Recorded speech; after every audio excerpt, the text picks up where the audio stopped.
देश की धार्मिक और सांस्कृतिक राजधानी अयोध्या में श्री रामलला की प्राण प्रतिष्ठा सोमवार को पूरे विधि विधान के साथ संपन्न हुई, जहां 84 सेकंड के विशेष मुहूर्त में श्री रामलला का आगमन हुआ। वहीं इस दौरान गर्भगृह में प्रधानमंत्री नरेंद्र मोदी, आरएसएस प्रमुख मोहन भागवत, यूपी की गवर्नर आनंदीबेन पटेल और मुख्यमंत्री योगी आदित्यनाथ मौजूद रहे। वहीं कार्यक्रम को संबोधित करते हुए पीएम मोदी ने कहा कि सदियों के इंतजार के बाद आज हमारे राम आ गए हैं और ये पल पवित्रतम है। उन्होंने कहा कि ये माहौल, ये वातावरण, ये ऊर्जा, ये घड़ी प्रभु श्री राम हम सब पर आशीर्वाद दे रहे हैं।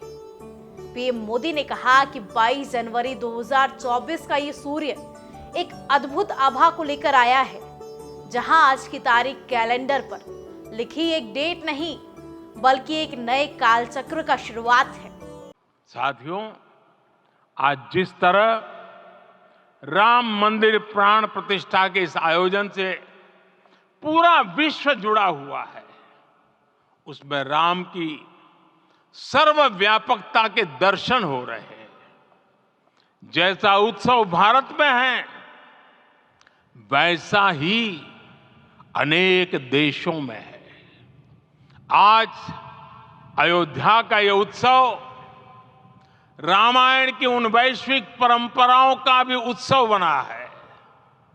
रामलला की ये प्रतिष्ठा वसुधैव कुटुंबकम के विचार की भी प्रतिष्ठा है। साथियों, आज अयोध्या में केवल श्री राम के विग्रह रूप की प्राण प्रतिष्ठा नहीं हुई है, ये श्री राम के रूप में साक्षात भारतीय संस्कृति के प्रति अटूट विश्वास की भी प्राण प्रतिष्ठा है। ये साक्षात मानवीय मूल्यों और सर्वोच्च आदर्शों की भी प्राण प्रतिष्ठा है। इन मूल्यों की, इन आदर्शों की आवश्यकता आज संपूर्ण विश्व को है।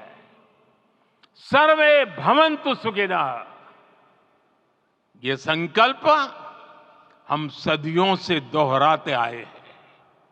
आज उसी संकल्प को राम मंदिर के रूप में साक्षात आकार मिला है।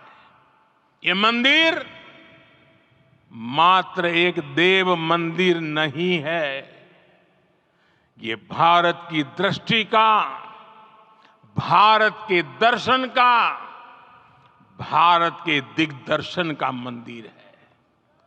ये राम के रूप में राष्ट्र चेतना का मंदिर है।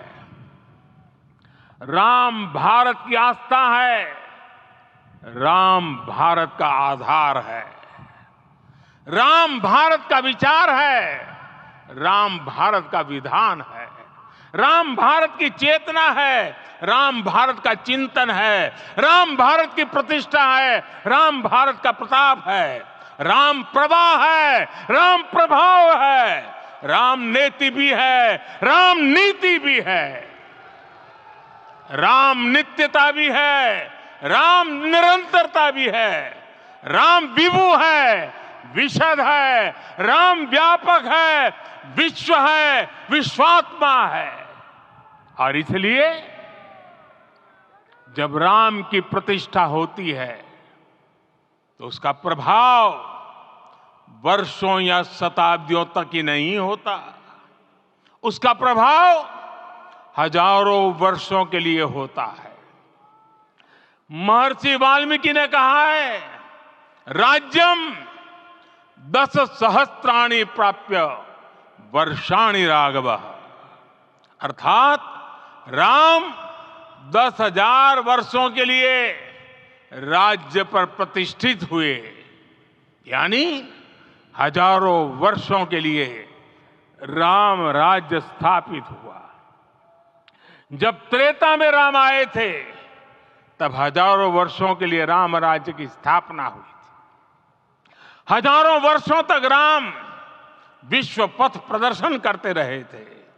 और इसलिए मेरे प्यारे देशवासियों, आज अयोध्या भूमि हम सभी से, प्रत्येक राम भक्त से प्रत्येक भारतीय से कुछ सवाल कर रही है।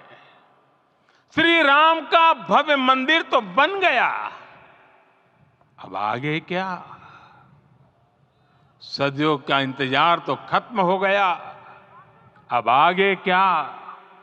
आज के इस अवसर पर जो दैवीय आत्माएं हमें आशीर्वाद देने के लिए उपस्थित हुई हैं, हमें देख रही हैं, उन्हें क्या हम ऐसे ही विदा करेंगे? नहीं, कदापि नहीं। आज मैं पूरे पवित्र मन से महसूस कर रहा हूं कि काल चक्र बदल रहा है। ये सुखद संयोग है कि हमारी पीढ़ी को एक कालजयी पथ के शिल्पकार के रूप में चुना गया है। 1000 वर्ष बाद की पीढ़ी राष्ट्र निर्माण के हमारे आज के कार्यों को याद करेगी।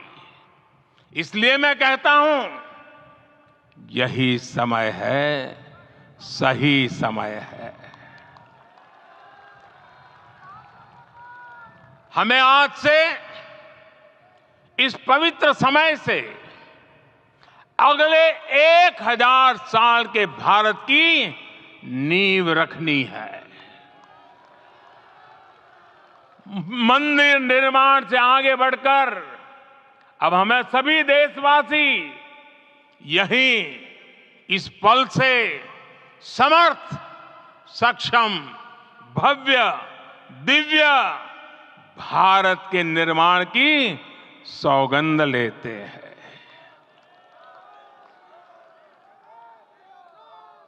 राम के विचार मानस के साथ ही जनमानस में भी हो, यही राष्ट्र निर्माण की सीढ़ी है।